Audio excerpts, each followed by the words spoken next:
Hello everyone and welcome to the free print-on-demand basics for beginners training. This is a free training. I hope you find a lot of this information helpful and useful.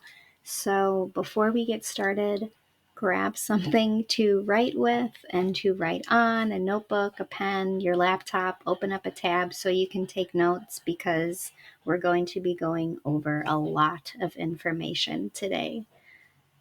Before we get started, I'm going to introduce myself. I am Sara. I have been in the online freelance marketing, graphic design, e-com shop, SEO, everything kind of space freelancer for the past 6 years now. I've slowly over time, I'd say the past 3-4 years, have really designated my time and my skills to print on demand, surface pattern design, and working with clients in those areas as well. I have a few of my own shops as well, a few Etsy shops, and then a few Shopify stores, mostly with print on demand products. I was for a while, a little bit last year, I had a handmade shop that was more geared towards a very specific niche audience, but handmade really wore me out. So I've just stuck to design and working for clients as a freelancer. If you need a freelancer, you can hire me through Fiverr or message me, email me. I'll pop up my email below. So let's get into your free print-on-demand basics for beginners training. I have provided everything that we're going to go over. So first we're going to kind of get through print on demand, what it is, just so you can understand the basics of how it works and if it's something that you would want to pursue moving forward. Or if you are interested, I have a 5-day course that goes into more in-depth print-on-demand skills, tools, setting up your websites, designing products, launching your stores, marketing your stores. All of that is included in the course. I'll touch more on that later. And if you've stuck around until then, you're interested, and that might be something for us to explore together. After we get the basis of what print on demand is, we're going to go over how graphic artists and graphic designers can make money through print on demand, besides just putting designs on t-shirts. I'm also going to explain to you how I, as a designer, provide print design as a service and how it's allowed me to work from home and really do what I love every day. And then next, I'm going to go over how to find your ideal niche in the print-on-demand space so you can kind of start brainstorming ideas for your own POD shop, as well as how to create a design. We're going to be creating an all-over print pattern for a back-to-school lunch bag. And then lastly, we'll finish with some marketing tips so I can give you an idea of what you can start to do when you make your print-on-demand shop. So let's get into it. So what is print-on-demand? Understanding print on demand will give you a better idea to see if it's something that you would want to pursue as a either freelance service that you offer to clients or something that you start and work at and are providing yourself with an additional income stream or a full-time gig. Print on demand can be something small and it could be something full-time. It's really just the amount of energy and effort you put into your shop. So print on demand is a service that allows you to work directly with print suppliers online. These suppliers are providing you with what they call white label products. So it's blanks essentially that your designs are going onto, and then those products with your designs are being hosted in a shop of your choice. So these suppliers like Printify, Printful, MWW, Woicol, and more offer products on their sites that have the availability for you to design, customize however you'd like. You are then able to create designs for these products, publish these products on your own sites or shops, virtual shops like Shopify or Etsy, or even your own website/blog through a plugin like WooCommerce or Ecwid or Big Cartel. There's a bunch of plugins that you can use for blogs. Then, when a product is ordered through your listing, the print provider will process the order, charge you for the cost of production, create the product for you, and ship it to your customer. So, your role in all of that is the designing, the listing of the product, and then the marketing of your products. Your print provider is handling all the production, the shipping, everything to do with creating, processing the actual products. No products are printed until they are ordered, making it print on demand, keeping your production costs down and your return profits high. Now, it really depends the cost of production per product, what you're designing, and then basically what the print suppliers are charging to produce that product for you. And then your retail price, the difference in between the production cost and what you're charging for retail wise, minus fees, minus shipping rates, that's your profit that you are making. So again, how are we making money with print on demand? Who is print on demand for? And how can you make money with a print on demand business? So if you are an artist looking to put your works onto products, print on demand can make you money. It's all about the products you select and the way you market those products. If you are already an established artist with a following, print on demand is a great way to kind of outsource your designs that you already have, and by using a print supplier, allowing your designs to basically be put on products that you yourself might not be able to produce, and then selling those products to your clients that already know who you are because you're an artist with an established audience. Or if you are an influencer wanting to create a merch line, let's say you have a big following online and you have kind of catchphrases that you say, putting those catchphrases on products and then selling that as a merch line is a great way to integrate print on demand with your already established brand. Or if you are a designer looking to provide design services to clients, this is what I do. I love designing.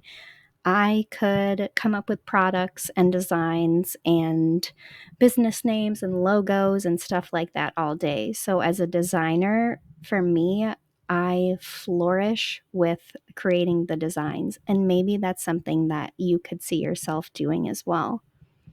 Or if you're a business owner looking to create merch for your business, maybe you have a veterinary clinic that could use some pet bandanas, or you are a hairstylist that loves to make tutorial videos with accessories. There's plenty of print on demand products that you can include into your niche without them just being a t-shirt with your logo on them. There's so many print products available to you to customize and really specify to your own niche and business. Or you're an artist that, again, only wants to focus on the designs. You can see yourself creating a whole brand in a day, and you would rather provide that service to a client than, carry that out by yourself within your own shop. Or maybe you're an athlete wanting to create your own athleisure brand.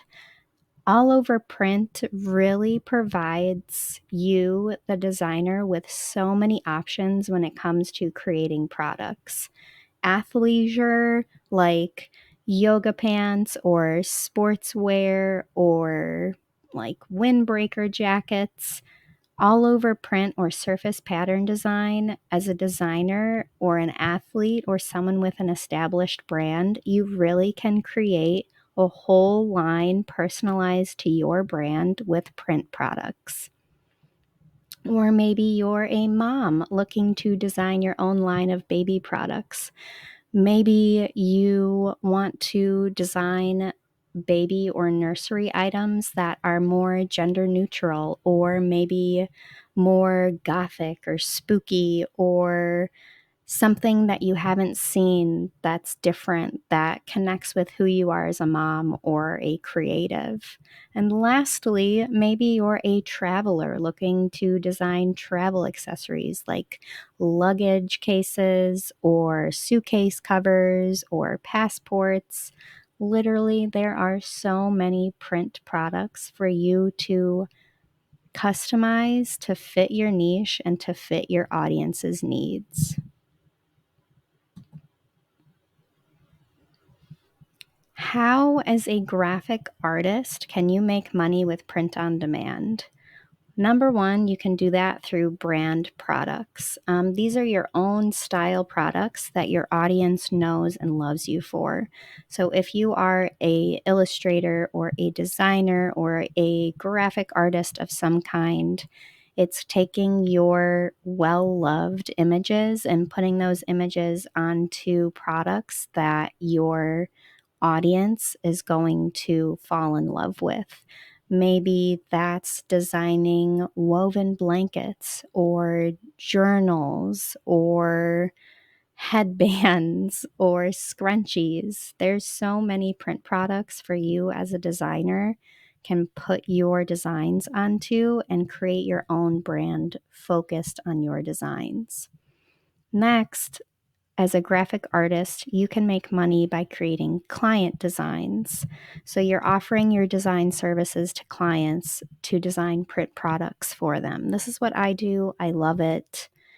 I really enjoy creating designs based off of someone else's ideas. It allows me to kind of, brainstorm ideas for my own designs, as well as focus more on what other people are looking for. And I love working with people, and I love making their vision of their brands come to life by offering client designs. Or as a graphic artist, you can create designs that are print ready, meaning you're selling the rights to your design files for then people or clients or whoever to purchase those design files and then put them on products themselves.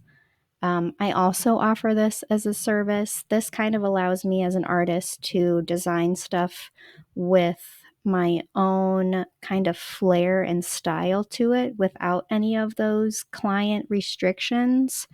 So the designs that I create might be for t-shirts or full commercial use print on demand kind of stuff for apparel or totes. They're mostly PNG or SVG files, just one-off kind of designs. I do also offer surface pattern designs, and those I like to keep in collections. And usually for me, that's a higher priced item because with full commercial rights, you're basically giving up your rights to that design. So in the long run, you still own that as intellectual property. It's yours, but you can't then use your own designs on products and, make money with them. You're kind of giving up the rights to your designs when you're creating full commercial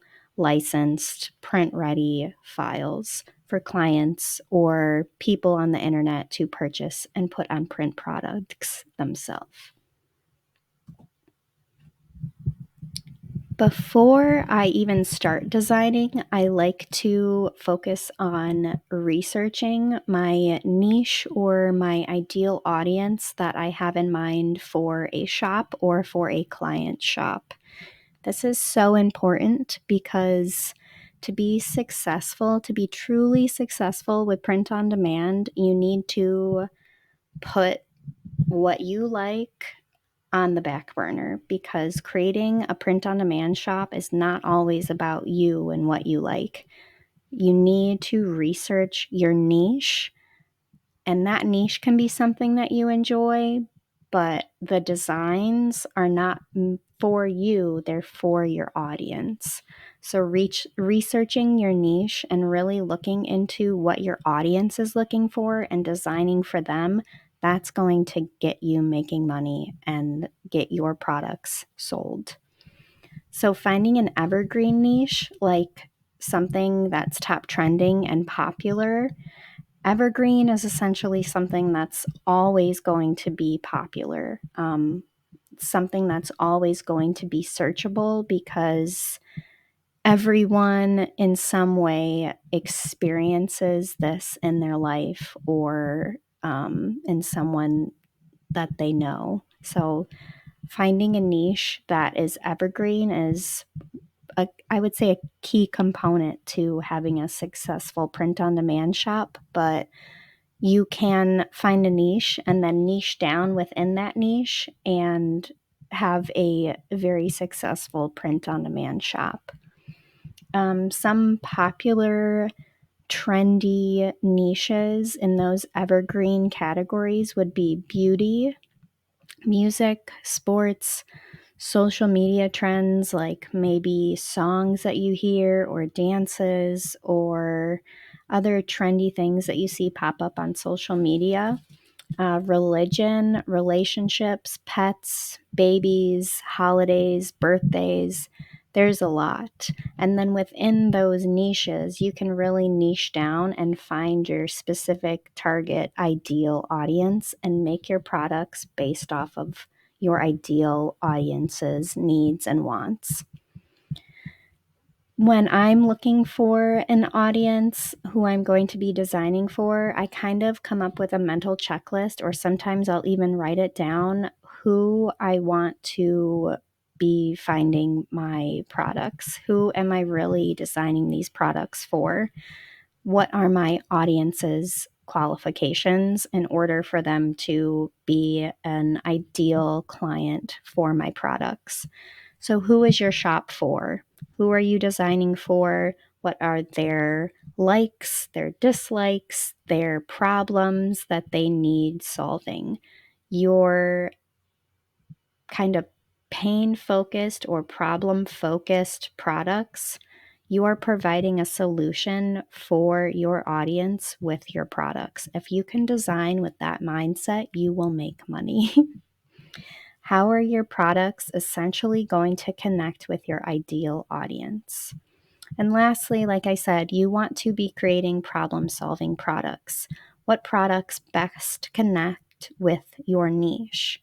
So if you are in the niche of babies, babies always need some type of blanket or diaper bag, or maybe it's more of like a memory or sentimental thing or decor.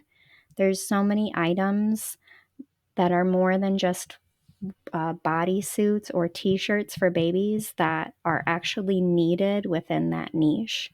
Or another niche, bachelorette parties. I don't know about you, but where I am in Tennessee, Bachelorette parties are huge. I think that's because Nashville is just such a huge, like, touristy place.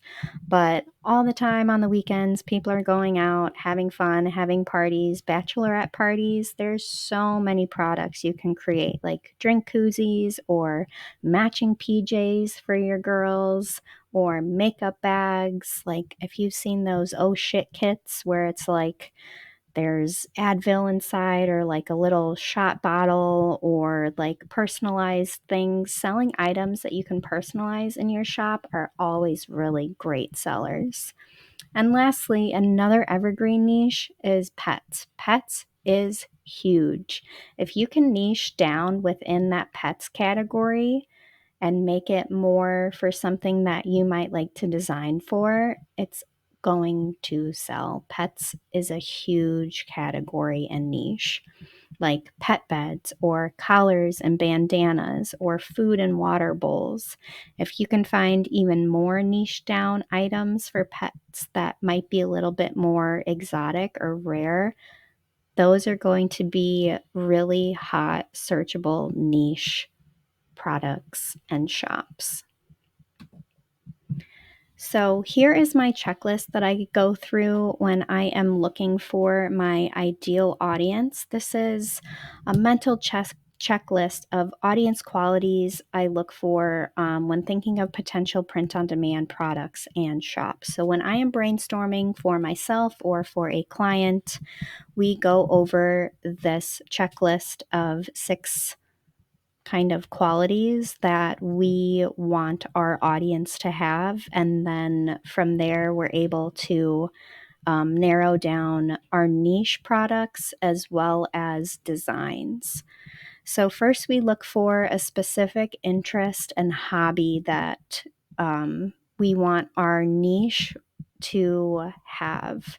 Our niche audience is passionate about this specific topic, hobby, or interest. So, they are more likely to engage with your products when they see them on social media or Pinterest or on a Facebook ad or something.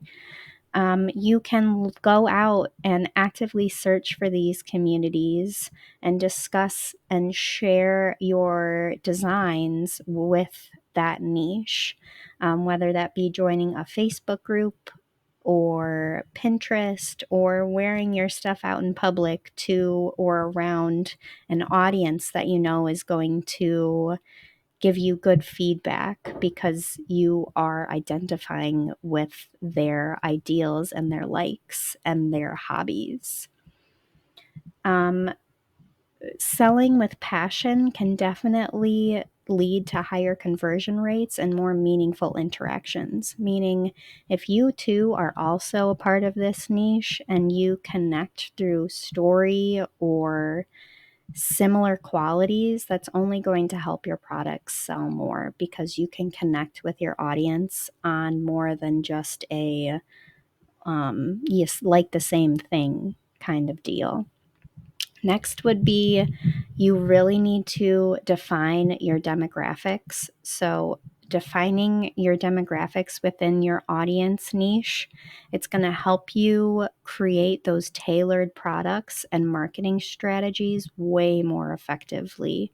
So, when you are creating your products or coming up with designs, you really want to consider factors like age, gender, location, income level, and education. Obviously, there's more. You don't have to include all of them, but when you are designing for a niche audience, being as specific as you can with some of these qualities is only going to help you narrow in on that audience even more. So, understanding these demographics ensures your products resonate with your target audience's preferences and needs. Next is you're going to check for problems that your audience has. Like I mentioned on the previous slide, designing products with that problem solving attribute is really going to help sell those products. So, choosing a niche audience that faces unmet needs or problems within their interest area and then designing or including products like that that are problem solving products towards your niche and towards your audience. So again, your print products should aim to solve these issues or fulfill these needs that you see are common within your niche audience. And then by providing solutions or enhancements to their experiences, you'll create stronger value as well as resonate much better with your audience by selling them problem solving products. You're also needing to look for people who are ready to buy. They are eager to buy, they have their wallets out in hand, ready to purchase. So, an active and engaged online presence is definitely a positive indicator of a niche's viability and how well your shop and products are going to perform. If you're designing your products towards a niche that is kind of not very trendy or very small or doesn't really have a lot of action going on in it, you might make sales, but it's not going to be as active as one of those evergreen niches, like I mentioned. Again, sometimes designing products isn't always what you like, but what your ideal audience likes and needs. So, looking for social media groups, forums, blogs, and websites where your audience is actively engaging and sharing content and interacting with each other. This engagement is going to let you know that your niche has a very eager community and they are ready for new products and your design ideas.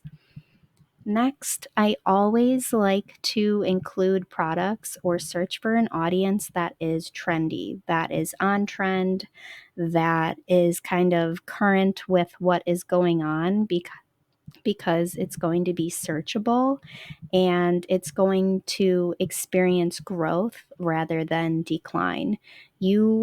If you're putting a bunch of time into creating these products and marketing your shop, you want to make sure that the niche you're designing these products for has an upward growth and isn't like slowly going out of trend.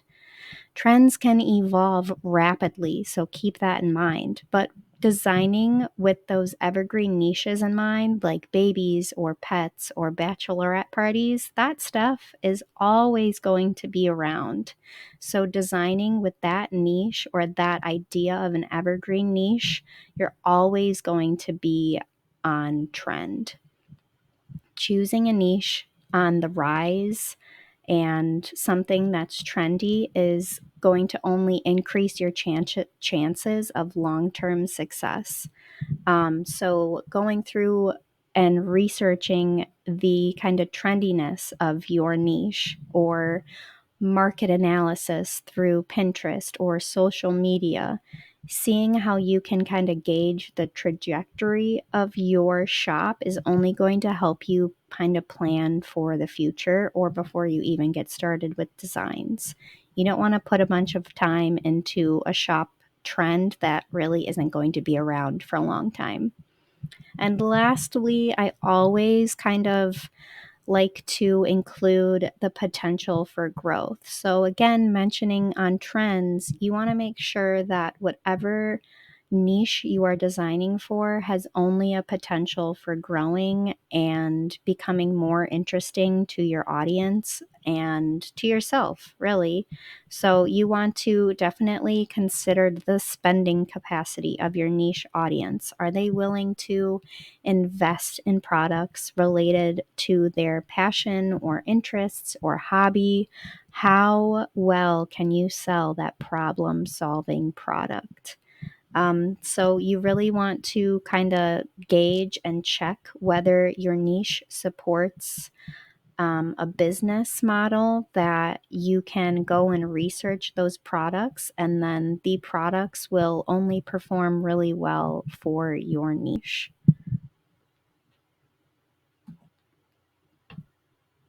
Next, how are you finding these niche products? So, how are you finding those winning products your ideal audience will love and have to buy? Finding your products, you want to remember that finding the right niche audience involves a combination of research and intuition. Don't only design for what you like, but what your audience likes, what they need, and what they're already searching for. So, by conducting market research, engaging with potential customers, and continuously monitoring trends, it's going to kind of give you a better idea of what you should be designing for and what products you should be looking for to offer to your audience. By selecting a niche audience that kind of checks all these boxes, you're going to increase the likeliness of being successful and really growing your print on demand business. And remember, when finding a product to pitch to your clients, pain sells. Solving a problem with a product is going to sell that product. Pitching a problem solving product to your audience, especially one that helps to solve a well-known issue within that niche, that is a great product to offer to your audience.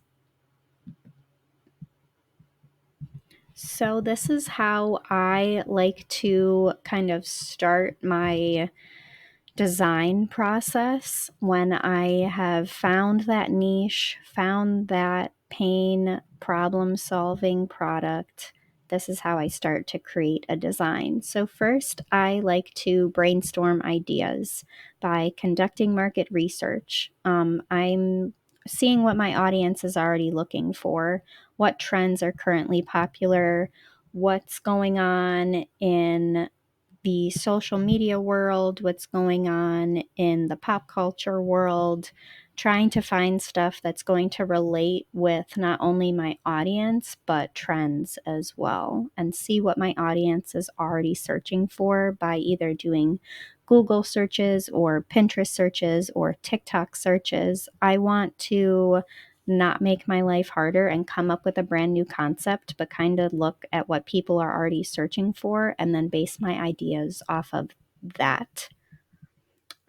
Next, before I even get started with designing, I like to do a copyright check. So I am checking all my design ideas, my text, my images, everything for copyrights, for trademark, for any type of intellectual property, licenses, whatever.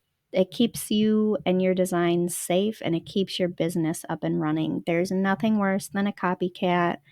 You're not going to make money long term if you are copying designs or infringing on copyrights and trademarks. It's just not good business practice. So I would say, to the best moral thing you can decide, use certain ideas as very loose inspiration areas, but I would try to be as unique and creative as you possibly can when it comes to coming up with designs for products. Next, when designing my products, I like to search and basically make a list of the products that I'm going to be designing and then look for all of those pixel size files that I need to make sure my designs are sized for. So, usually, print providers, when you are logging on to your account and you are going to design a product, you will oftentimes, they will show you, hey, your file for this t-shirt needs to be this many pixels by this many pixels. So when you start designing, you need to make sure your file size matches that number or is at least close to it or above even. So when you upload your file, it has good DPI as well as is clear and not pixelated and looks good when it's ready to print. And then lastly, before I process my design and list it onto a product, I always like to get a preview, whether that be an online digital preview created through the print supplier that I use, or some type of mock-up image that they render with my design on the product.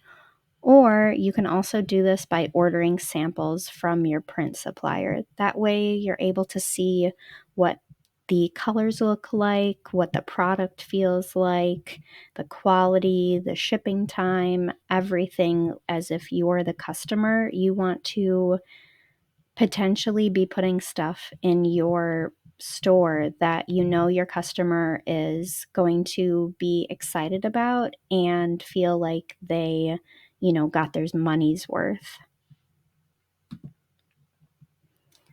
And lastly, after you process and publish your listings, do all the mock-ups, your tags, SEO titles, descriptions, all of that.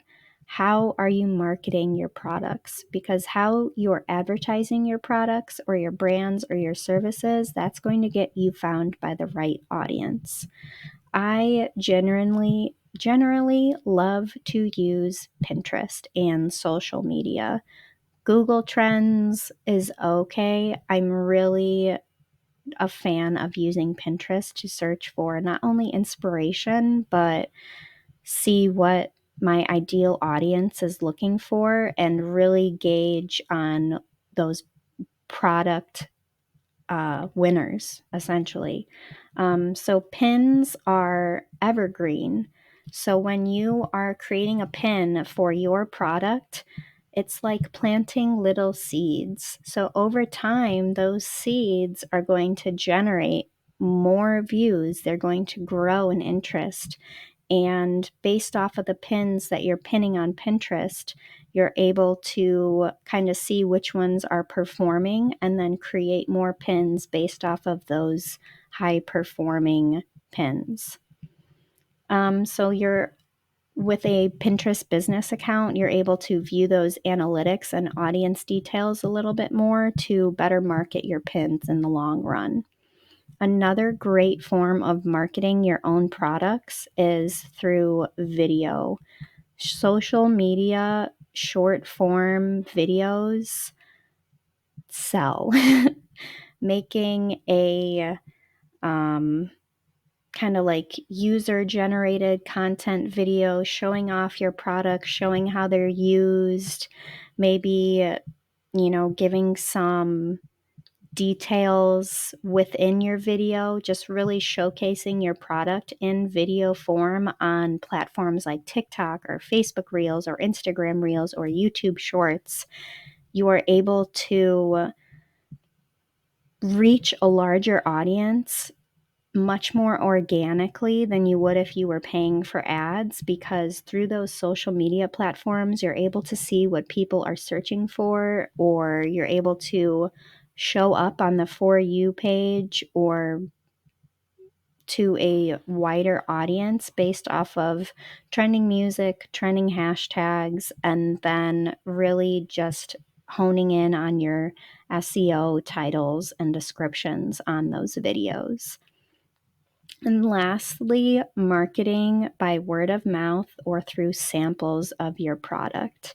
Promoting by word of mouth or wearing your products out in public, it's definitely a way to not only meet and see your audience in person and get to know them and what they like and what they don't like versus researching it over the internet. And then, they get to know you as a brand. You are your own walking, talking billboard. And if you want to make sales and really sell your story as someone who is involved in that niche, wearing your products out in public and talking about your products or your interest in that product is only going to sell your brand more, because they're getting to know you and not just your products that they see advertised on social media. That's it for our free training. I hope this was so helpful to you. I would love now to invite you to my 5-day print-on-demand basics for beginners course.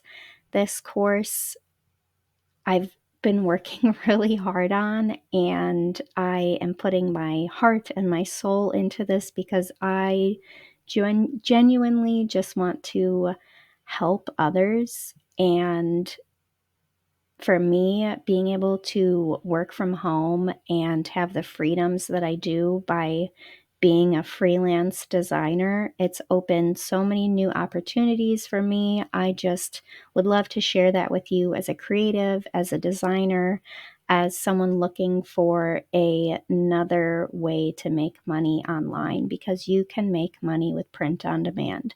Maybe not just through t-shirts, but through my course, learning step by step by video, through video tutorials and hands-on lessons. I go through everything you would absolutely need to know as a beginner, starting out knowing absolutely nothing about print on demand. I walk you through how to find good quality print suppliers and print products. We dive in even more to finding a niche, to showing you exactly how I search for products, how I research those products, how I design those products, how I list and publish those products, and more. I would love to see you at my course. I can't wait to teach you all I know about print on demand so we can be successful together. Oh no!